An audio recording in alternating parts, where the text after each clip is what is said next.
Hey guys, what's going on? Inception here, and welcome to another video today. I don't think I've ever done a 4-1-2-2 bracket 2 instruction slash tactics video. I may have, but even if I did, it probably was a really long time ago. So we're gonna make another video like this. We're gonna make an updated video for this formation. So I'm gonna tell you guys the instructions that I use for the players, the type of players you want in each position, and then we'll go from there. So we're gonna start off from the fullbacks. The fullbacks are on stay back while attacking. That is the most general thing that you can possibly get. Work rates are always difficult with the fullbacks. You know, it's always going to be either high, medium, or, you know, sometimes you get lucky with the medium highs, but a lot of the good fullbacks in this game are high medium, so that's why you kind of have to go with high medium.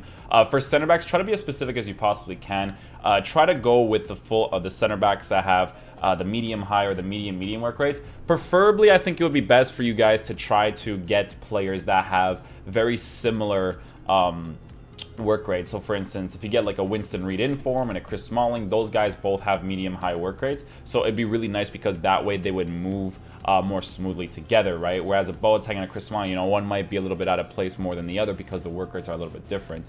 For the CDM, if you guys can afford someone like Patrick Vieira, because Patrick Vieira is the best center defensive mid in the game in my opinion, you get someone like center midfielder Conte, or you can use someone like Renato Sanchez, just someone who is aggressive towards getting the ball, who is good defensively. Patrick Vieira is probably the best one because, you know, he's a fast player who's tall, very physical, has a great physical presence because of the fact that he is 6'4". He can win the ball in the air when a goalkeeper is taking a goal kick. So it's definitely nice to have someone like Patrick Vieira there. You can definitely get players like Conte. I've seen people use people like Pogba there. I wouldn't necessarily use Pogba in a center defensive mid role just because of the fact that the Pogba has high medium work rates and it's not preferable to have in the middle, but some people can rock that. But in my honest opinion, your CDM needs to have medium high work rates. You always want your CDM to be at the back. You don't want him to push up. So that's my preferred type of player that I want in those positions. Center midfielders, you can get players like Renato Sanchez, Pogba,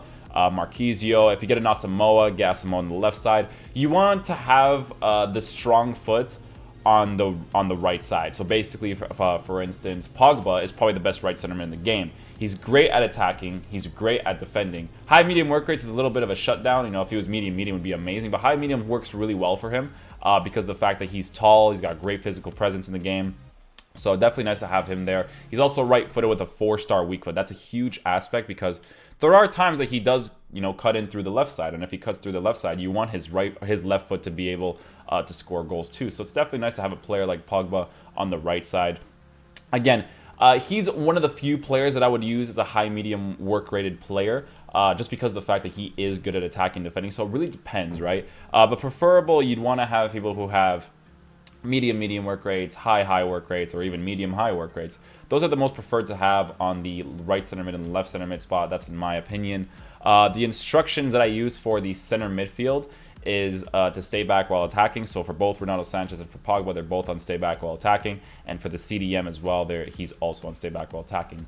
The cam, who is George Best, like right now that I'm using, I use George Best. You know, you're going to want to use players like Royce, Neymar, Messi, and if you can't afford those type of players, try your best to get a player that is good in the 4 aspects, the 4 important aspects that make a player good. For instance, George Best is good in the pace, shooting, passing, and dribbling department.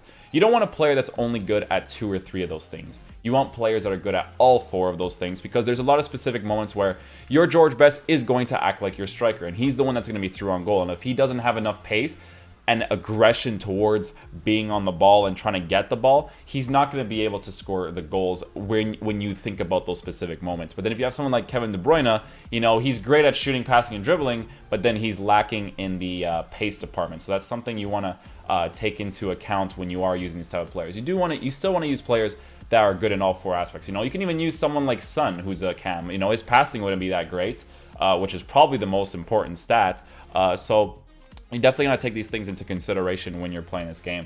But yeah, I use George Best as a cam. I used to use players like Royce, Messi, Neymar. At first, I think I used Amrabat as a cheap replacement, who wasn't actually that bad as a cam, so you could definitely try him out as well. But yeah, those are the type of guys that I use. For the strikers, I changed the instructions to, I believe it is getting behind press backline. Yes, so those are the 2 things that I use. I used to put it to stay central on this team, but the reason why I took that off is because it was a very linear way of playing. So, you know, there's a lot of moments where it'd be nice if they actually pushed out to the sides in order for them to get in behind the defense, and they actually don't do that. But then there's also this kind of like misbalance where it's like sometimes you put them on balanced attacking. So for instance, you don't choose them to be or you don't choose your players to stay central. But then sometimes there's a lot of openings that if they were staying central and they made that run in the central position, it would have been very helpful if you had the instruction to stay central on your players. But I think more often than not, I think it's better to have balance on the attacking, so that's why I use it for the attackers as well. The type of attackers you want are obviously right-footed players on the right side, left-footed players on the left side. I think left-footed players on the left side is probably the biggest thing in this game. I use someone like Griezmann now, but I think in the future, if I were to ever play Seasons and FUT Champs again, I would probably use someone like Gareth Bale. Reason being is because Gareth Bale is a lot more physical than Griezmann, and this game is... FIFA nowadays is a very physical type of game. Like, you need that aggression, you need that work rate from your player in order for them to get the ball back. I like Griezmann because I don't think he necessarily has a good aggression stat, but he's aggressive towards getting the ball back and trying to get the ball himself. So that's why I like him, but Bale would do the same thing. So I think I personally like Bale better, even though his dribbling is a little bit worse.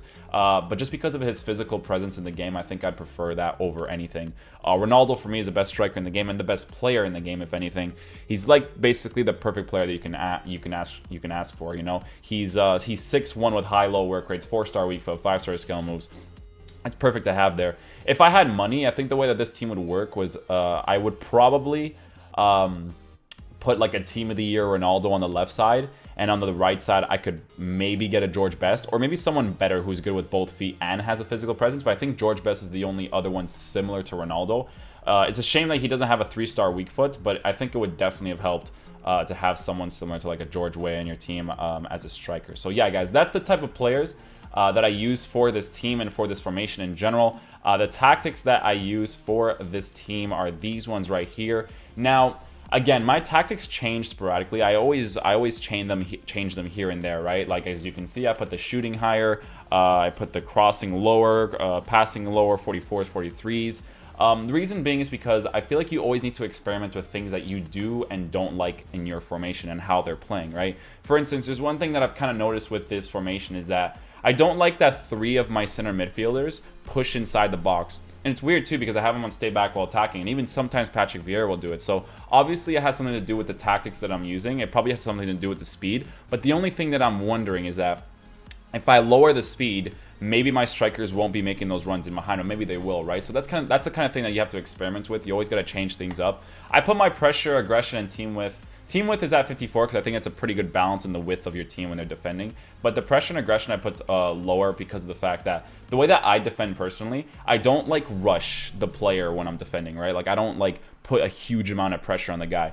Reason being is because when my players do that, it leaves like a bunch of gaps at the back of your defense, in my honest opinion, right? Some people actually have like crazy aggression and pressure. Like, they'll put it up to like the 50s or even like the 46s, 47s because of the fact that they defend in that sort of way, right? But because of my playstyle and because of the way I want to see my defense, I don't like when they push out in that manner. So that's why I like them to be a little bit more smart in their pressure and aggression. I think it's a little bit balanced here. Again, I might change it in the future. I might want more. I might want less. It depends on play style, right?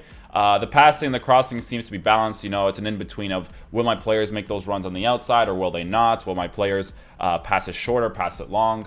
So in terms of chance creation, I think that makes sense. I put it to free form because Organized seemed a little bit stale, and they weren't making the plays that I wanted them to. But at the same time, I might switch it again and put it back to Organized and change the shooting, crossing, and stuff, just to see what I like the most, right? Build-up play, I put speed to 57 and passing to 44 on Organized because I do want the build-up play to be organized. I do want the specific players to be where they're supposed to be in terms of building up a play in order for them to build up towards a goal. Like, you want the Griezmann on the left, the Ronaldo on the right. So if I put that to freeform, it would have been a little bit awkward. Like, they would have been all over the place, which I'm not a huge fan. But the chance creation makes sense for them to be a little bit all over the place. But at the same time, you still want them to be a little bit organized. So tactics is like a whole other world. Like, you definitely need to use tactics in order to fit your game style into FIFA.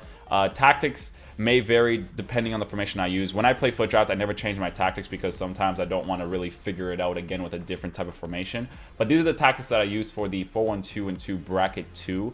I think these tactics work out really nicely right now. Again, my only concern is that my midfielders push up too high right now, and my defense feels vulnerable at the back when I only use defensive. So that, because in this game, it's really weird. Sometimes if someone is going ultra defensive or park the bus against you, you have to do the same thing, which creates an incredibly boring game, right?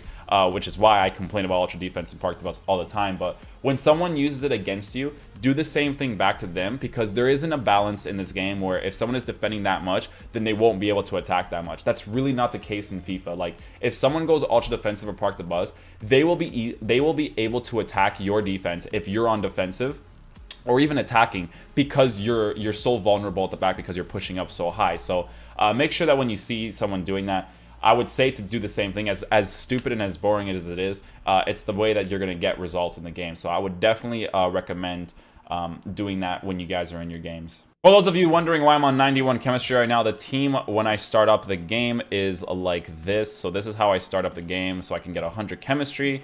And then in game, I put it back to this formation over here, because I like the 4-1-2-2, and I want my players to keep their chemistry.